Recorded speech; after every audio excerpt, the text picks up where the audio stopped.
Hello, hello, je suis ravie de vous retrouver pour cette guidance Oracle Astro des Capricornes et ascendant Capricorne pour l'année 2022. Alors, pour vous, vous avez une année plutôt intéressante. D'abord parce que vous êtes en harmonie complètement avec le poisson, qui va faire quand même partie, c'est l'année du poisson, donc Jupiter va être installé en poisson une grande partie de l'année, même s'il va y avoir un passage où il va aller en bélier, et là, avec vous, c'est beaucoup plus compliqué. Mais ce passage en poisson va vous aider à vous ouvrir aux autres, à communiquer différemment, à peut-être vous tourner, comment dirais-je, à rencontrer des gens nouveaux, à exploiter un réseau professionnel nouveau, à démarrer des études par exemple, à vous former dans quelque chose qui vous intéresse. Enfin, il y a une notion d'ouverture et de mouvement très intéressant. Alors, ce qui est intéressant aussi, c'est que vous débutez l'année avec une Vénus dans votre signe jusqu'au 6 mars. C'est quand même une période clé pour vous sentimentalement. C'est un engagement d'avenir. Alors, il y a juste un passage au mois de janvier, donc nous y sommes en plein, où Vénus va rétrograder, c'est-à-dire qu'elle va vous replonger dans votre passé. Vous pourriez avoir retrouvé quelqu'un du passé qui revienne, peut-être une mise au point, quelque chose pour repartir beaucoup mieux ou pour clôturer. Mais dans tous les cas, dites-vous que d'ici mois de mars, vous devriez avoir fait une rencontre importante. C'est une période à la fois pour vous Capricorne très importante sentimentalement, mais c'est aussi une période d'abondance puisque Vénus ne représente pas que l'amour, elle représente aussi tout ce qui est financier et une Vénus en Capricorne amène l'abondance, la frugalité et les fruits de tous vos efforts. Ensuite, nous avons Pluton qui est dans votre signe. Alors certes, il touche surtout le troisième décan, mais il a œuvré à votre transformation, à un bouleversement de vie très profond. Et d'un autre côté, nous avons Uranus qui est en taureau, qui est dans votre maison 5, la maison des amours. Donc il faut savoir que tout peut arriver dans votre vie amoureuse. Alors un peu Vénus en Capricorne, beaucoup Uranus dans votre maison 5, vous voyez que c'est une année quand même très importante au niveau de l'amour et où tout peut arriver, où vous pouvez avoir des surprises extraordinaires au niveau amoureux. Ne pensez pas que tout est joué, tout peut arriver. Vous pouvez avoir des revirements de situation incroyables. En tout cas, vous n'êtes pas au bout de vos surprises, ça c'est sûr. Et pourquoi pas rencontrer l'homme de votre vie ou la femme de votre vie au tournant de- comment on appelle ça, d'un corner, quoi ça s'appelle, de- d'un angle de rue, hein, on dit ça comme ça. Tout peut arriver à n'importe quel moment et de n'importe quelle manière. Donc, c'est ça l'intérêt d'Uranus et qui est quand même chez vous au niveau de l'amour. Attention aussi, c'est une période où on peut tomber enceinte aussi de façon brutale et inattendue, y compris ceux qui n'arrivent pas à avoir d'enfants et qui d'un coup, par miracle, un bébé pourrait arriver. Il faut savoir que la maison 5 est aussi la maison de la créativité et qu'avec Uranus, on a des idées fulgurantes, on a des, des idées très créatives, on est très inspiré, on est connecté à l'univers et à ses guides. C'est une maison de réalisation de nos voeux, de chance aussi. Donc, voyez comme vous avez une année très importante, ça touchera surtout les deuxièmes et les troisièmes décans du Capricorne. Donc, n'oubliez pas que vous êtes dans une phase où vos rêves pourraient devenir réalité. Lorsque Jupiter va passer en bélier du 11 mai au 28 octobre, c'est une période où vous allez être beaucoup plus concentré sur le familial et pourquoi pas un achat immobilier, des règlements de succession, des choses comme ça. C'est un passage furtif qui dure pendant quand même 4 mois, mais qui va être beaucoup plus important l'année prochaine, en 2023. Alors, le premier décan, Jupiter sera en poisson donc dans votre maison 3, la maison de la communication et des échanges, jusqu'au 12 février. Ça va vous permettre d'ouvrir de nouvelles perspectives et des nouvelles activités professionnelles et de pouvoir réfléchir peut-être à à de nouvelles techniques de communication comme Internet, comme YouTube, comme plein d'autres choses qui pourraient vous aider à accroître par exemple votre clientèle ou peut-être une nouvelle activité liée au net par exemple. Ensuite, c'est une période où vous aurez envie peut-être d'écrire, de développer vos réseaux, d'accroître votre clientèle. Ensuite, Jupiter passera en Bélier le 10 ou 11 mai. Secteur familial, vous pourriez avoir envie, je vous l'ai dit tout à l'heure, d'acheter un bien immobilier. Le deuxième décan, lui, va être très marqué par Uranus cette année, donc c'est ce que je vous disais. Mais attention, vous avez Saturne qui est là aussi pour le deuxième décan et qui peut freiner votre avancée, qui peut faire des blocages. Donc il va falloir que vous œuvriez avec beaucoup de patience parce que il faudra attendre que surtout Saturne vous lâche un peu les baskets parce que tant qu'il sera là, il va faire ce fameux carré Uranus-Saturne qui a causé beaucoup de dégâts et que nous subissons. C'est un peu le passage entre le passé et l'avenir, voyez, quelque chose qui se frotte. Donc voyez dans votre vie ce qui vous empêche de passer à la vitesse supérieure en tout cas. En février, vous aurez un aspect Jupiter-Uranus qui va être très intéressant et qui va vous permettre de continuer à évoluer et d'accélérer. Donc, vous allez sentir quand même beaucoup plus en janvier les freins. Février lâche un peu les chevaux, comme on dit. Voilà, donc c'est vrai que c'est à partir de février où vous pourriez avoir des opportunités, des propositions inattendues, des portes fermées qui vont s'ouvrir.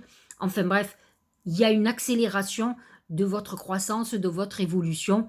Vous arrivez à réaliser ce que vous voulez. Janvier, c'est encore un peu en friction pour le deuxième décan. Troisième décan, vous êtes surtout aspecté par Pluton qui continue à travailler en profondeur votre phase de transformation. Transformation physique, de mentalité, de valeurs, professionnelle, transformation peut-être dans votre vie amoureuse. En tout cas, il y a un chamboulement interne très important qui chamboule votre vie complètement.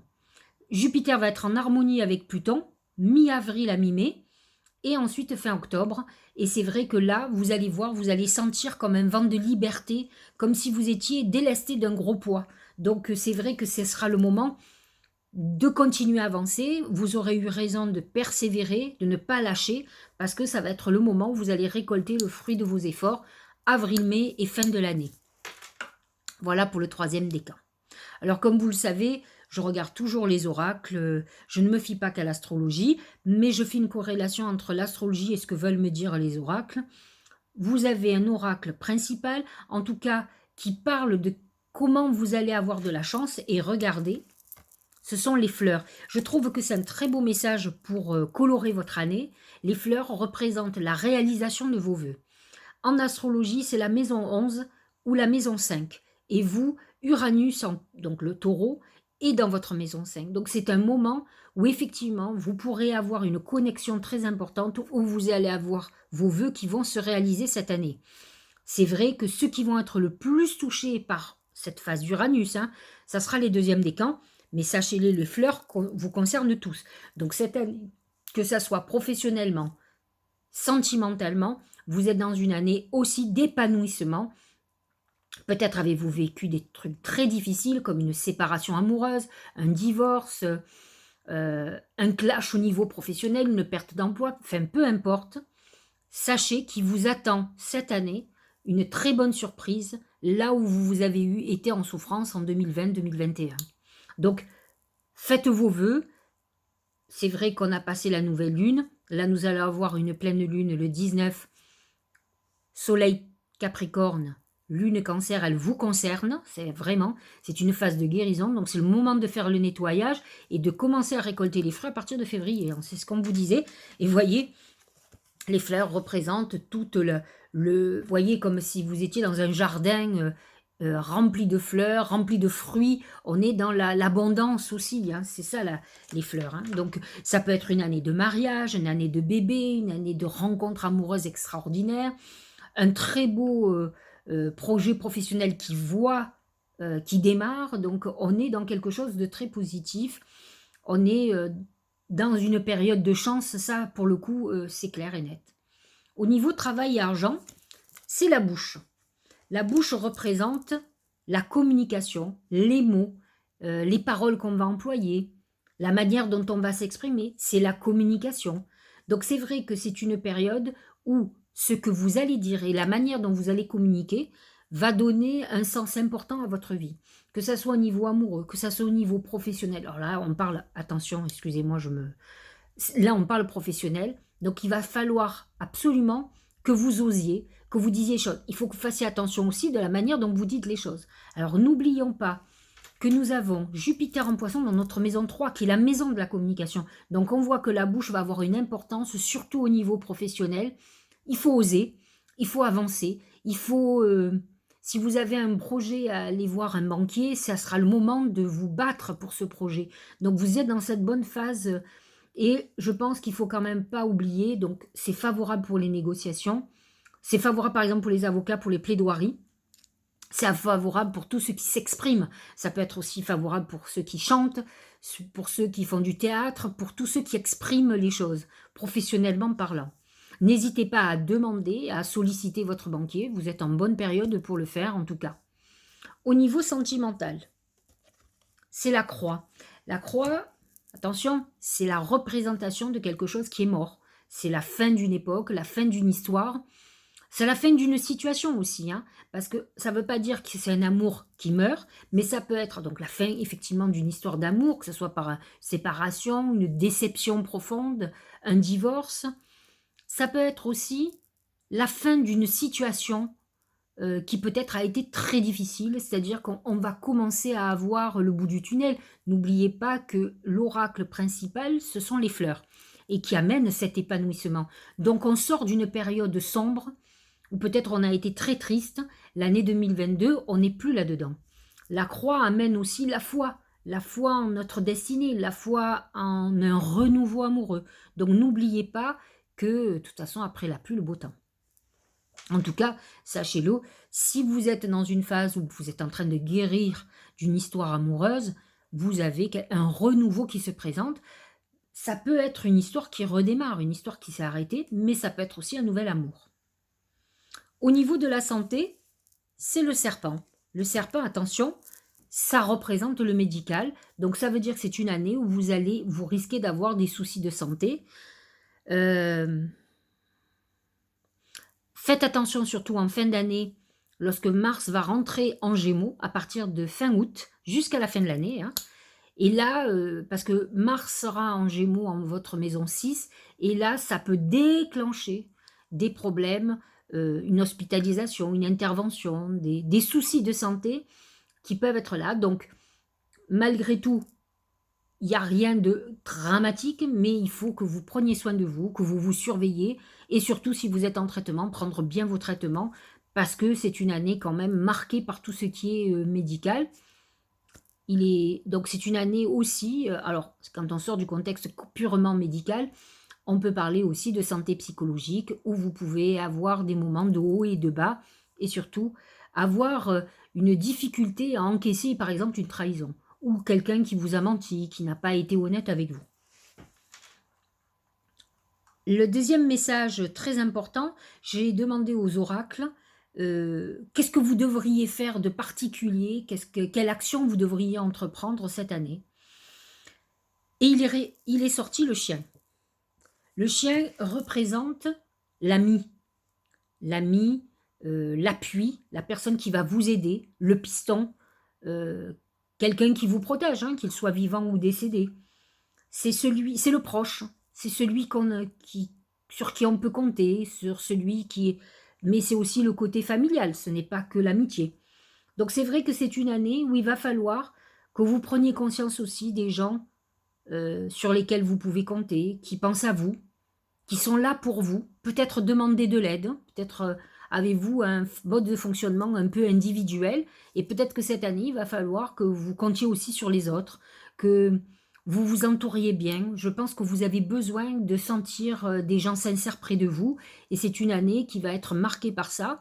Donc n'hésitez pas à faire des demandes à des gens proches, et aussi à prendre du temps pour aller voir les vôtres, pour passer du temps avec les gens que vous aimez, à sortir un peu de ce contexte je ne fais que bosser, parce que c'est ça le Capricorne aussi, et qui a tendance à oublier ou se mettre en marge de la famille, quoi. Donc il va falloir que vous retrouviez peut-être l'amour des proches, de vos proches. Mais là, on parle d'amitié, de respect aussi professionnel, par exemple. Alors, au niveau de Gaïa, c'est souvenir. Alors qu'est-ce que nous dit cet oracle?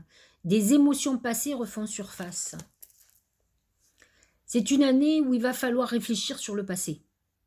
Il faut que vous réfléchissiez à ce que vous avez vécu, vos acquis, vos pertes. Il va falloir que votre esprit soit clair pour continuer à avancer. À ne pas pleurer sur ce que vous avez perdu.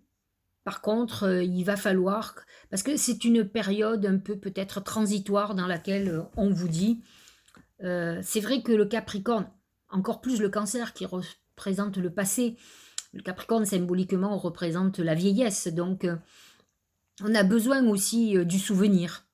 Alors, il ne faut pas s'enfermer dans le souvenir, surtout quand c'est un souvenir amoureux, ou d'être nostalgique aux époques où on était riche et que maintenant on ne l'est plus. Il faut tirer les leçons du passé, de nos erreurs, et partir sur des nouvelles bases. Ne pas pleurer sur notre sort, mais plutôt s'ouvrir à quelque chose de nouveau. Donc, c'est important aussi d'honorer la mémoire de nos ancêtres, de penser à notre héritage, qu'il soit, culturel, dans les valeurs. Enfin, en tout cas, c'est quelque chose qui va être très important pour vous, de travailler là-dessus. Il va falloir vous libérer de ce qui a plus rien à faire dans votre vie pour l'avenir, qui voilà, c'est une manière un peu de faire les nettoyages de printemps qu'on fait, jeter les vieux vêtements, troués mais qu'on adore, et commencer à aller voir, l'avenir, s'habiller de choses neuves. Et là, on est un peu là-dedans. Donc, il va falloir que vous fassiez ce travail pour continuer à avancer. Peut-être, est-ce que c'est ça, si vous n'avez pas fait le deuil de certaines choses qui vous empêchent d'avancer? Le Tao, lui, nous a parlé de la dispersion.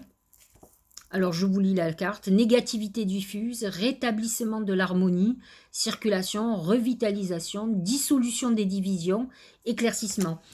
La dispersion, c'est aussi comme un nettoyage énergétique où on nettoie tout ce qui ne va pas dans notre vie. On a besoin de se purifier, d'éloigner de nous tout ce qui est négatif. C'est une manière aussi de calculer les gens qui étaient dans votre vie avant, ce qu'on n'a plus envie. C'est un peu ce qu'on fait en fin d'année et pour démarrer l'année. C'est votre période d'anniversaire. C'est le moment ou jamais de le faire et de vous débarrasser de tout ce qui encombre votre vie. Donc c'est une bonne période pour le faire. Voilà, j'espère que cette guidance vous aura éclairé. Je vous souhaite de nouveau une très très bonne année. Euh, Avancez, effectivement, dispersez de vous tout ce qui ne va pas, tout ce qui vous freine, qui vous bloque, que ce soit en émotionnel ou autre. Et puis, bah, continuez, prenez la chance où elle est et vous faites partie de ceux qui vont avoir des très belles surprises cette année. C'est une bonne année. Je vous dis à très bientôt et encore meilleure année. Bonne année.